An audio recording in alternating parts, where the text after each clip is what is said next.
Hi all, this is Skate, and I want to talk T-62A.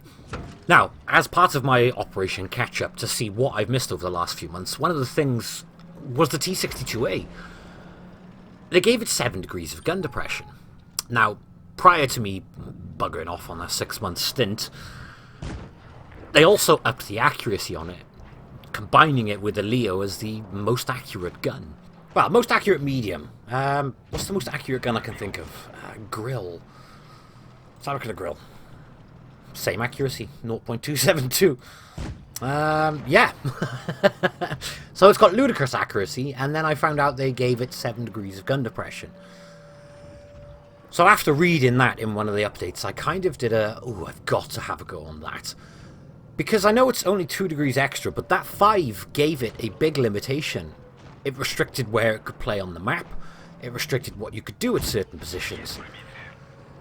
Giving it 7 degrees with that turret makes it much more versatile and gives you much more positioning abilities.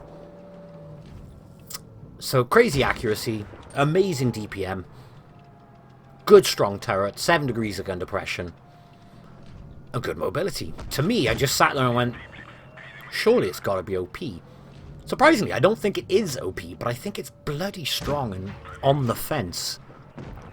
Obviously, aside from just giving it more versatility, 7 degrees of gun depression also helps you increase your effective armor. It helps hide those hatches on top more by giving it 7 degrees. They're angled back further, but it also helps to thicken that front upper plate. So it's a good tank. I mean, I've got 2 replays here for you, equating to, I think it's about 11,800 damage combined. Somewhere around there anyway. But it's more about what the tank can do and what sort of positions it can take and how much more versatile it is now than it was. I mean, the one thing the Object 140 had over this tank was 6 degrees of gun depression versus the 5. Now this thing has got 7, Object still has 6. Object also has 240. This thing has 245mm of penetration. Exactly the same DPM.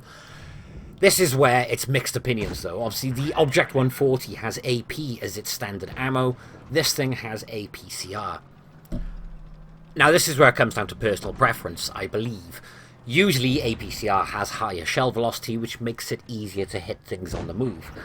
In terms of this thing, it has exactly the same shell velocity as the AP on the Object 140. So with that in mind, I actually prefer AP to APCR because of the difference in normalization. Obviously you've got decreased normalization against angled armor with AP in comparison to APCR. Also there is the APCR in theory drops off more penetration over longer distances. In reality though, in Blitz, I really don't think that's a big deal, because how often are you going to be firing at really long distances in Blitz? It's just not going to happen. Not very often anyway. And of course, if you do need to, there's always heat. AP, APCR aside, giving a direct comparative of the T-62A gun to the 140, I do think the T-62A's gun is better. You've got the extra 5mm of penetration, you've got better accuracy, you've got better aim time, you've got slightly worse accuracy on the move, but it's so little difference, it's negligible. It's 0.02 difference. On the mobility front, the 140 just clinches it, and I do mean just. And then on the armor front, T-62A's got a much better turret in my opinion, because the top is a lot stronger. And then after that, I would say the 140 has a better upper plate. It seems to get more bounces off the top half, but that being said, this thing does now have 2 extra degrees of gun depression, which as I mentioned, does drastically increase the effective thickness. In real terms, if you're using the full 7 degrees of gun depression, it effectively gives you nearly 30 extra mil of effective thickness on the front upper plates. Obviously the trick is you've got to use the full degrees of gun depression to get that, but that can be a big game changer. So given the age-old question of, T-62A versus Object 140, I genuinely, in my opinion, think the 140 is no longer the best. I do think the T-62A takes the title, basically. Which is strange when you think about it, because it's still not hugely popular on the battlefield. Not like it used to, not back in its heyday, not back in the day. when it was just spam. Which I'm kind of glad with. There's more versatility. There's more tanks at these tiers. And it's not just filled with Object 140s and T-62As like it used to be.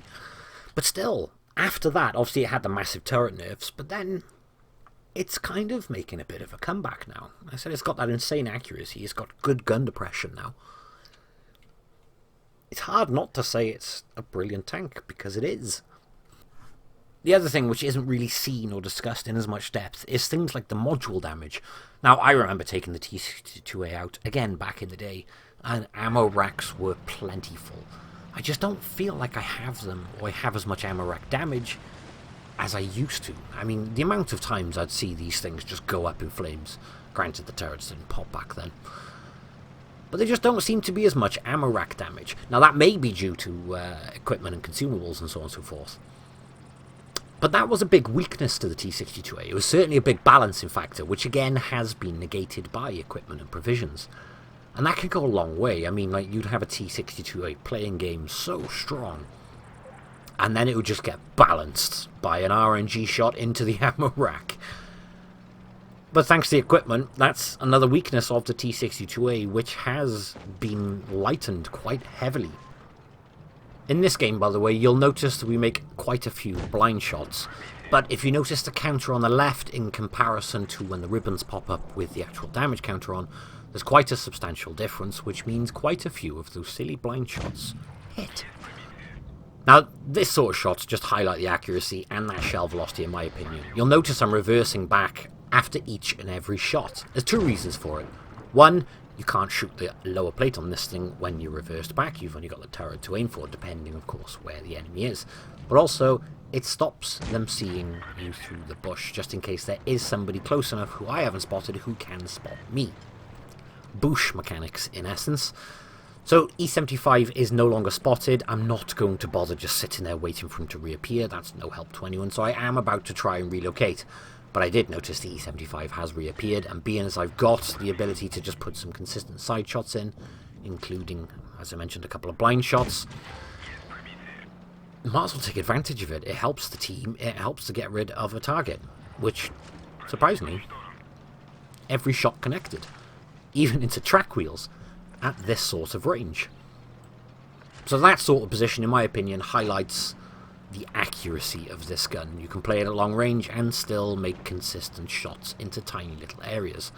This sort of position highlights very nicely the gun depression you've got on the T-62A now in comparison to before.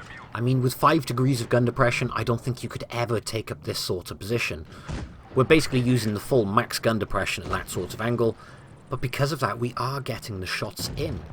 But that's what I mean, is it 2 degrees doesn't sound like a huge game changer, but I tell you what, it really can add to the positions you can take. It adds to how well you can hide the weak parts on your tank. It all adds up to make the tank stronger and stronger. So there's 4 enemy tanks left. I want to see if I can get some shots into that Progetto. I don't, but then I'm going to take a nasty hit now from the side from an unspotted Foch, which he's reversed back, and he's going to drop off my view range again now. But we know he's there. He's clearly not moving. So we're going to keep firing even when he becomes unspotted. Because he didn't move, so why would he move now? That's my logic on it. Maybe once he gets a couple of shots into him like that, he might learn and he might move. But as it stands, that gave me the opportunity to at least try and pump a couple more shots in, even if he is unspotted. And he's barely moved. I was trying to use the buildings to get close to him for cover. Didn't work. I managed to get shot at the last minute. But my goal here is to try and clear out this Foch. I got very lucky there. I do know that. That's nothing to do with anything other than good old-fashioned RNG and luck that that shot bounced. But I was hoping to clear this Foch out, and then I noticed behind me there is a Progetto on his way towards me. And he's going to come towards me because, come on, I'm a one-shot. Why wouldn't you? He's going to be numerous shots. But this is why I jumped in here. A, I hide behind the river. Now, what he should have done is just stop there, tried to use his gun depression, taken a shot off me, and then he could have cleared me out quite comfortably. Instead, he's gone in the river, which is kind of what I was hoping for. Because I've got one into him, I've reversed out to get another one in, I'm trying to reverse, well, I'm going into the river now to try and get below his gun, or at least make it so he hits my turret. And it does mean I managed to get one more shot off. Now you can see I was just going to drive right over the bridge then, but then I remembered the Foch is there and I don't know exactly where. So I dunk myself back into the river. I'm trying to slowly get up here and doing exactly what the Progetto just did. And I went, oh yeah, I can't get up there. So I'm going to turn back this way anyway, but obviously we know where the Foch is now. He is now spotted. I'm going to stay as close as I can to the building so I can hopefully get a shot in, get back into cover, and we do manage to get one more into him. And we're not going to get the kill, but it does mean we managed to survive. Now the counter's showing, I think, 5,700 damage. Thanks to the blind shots, I think mostly on the Foch, that bumped us up to 6,500 damage. But all in all, I think that gives a nice example all round of what the tank is capable of, because not only did we use it for long range and connect all those shots, but we used it close range, we used it like a medium, we used a bit of the gun depression on the hill. I think it's a nice all-round example game.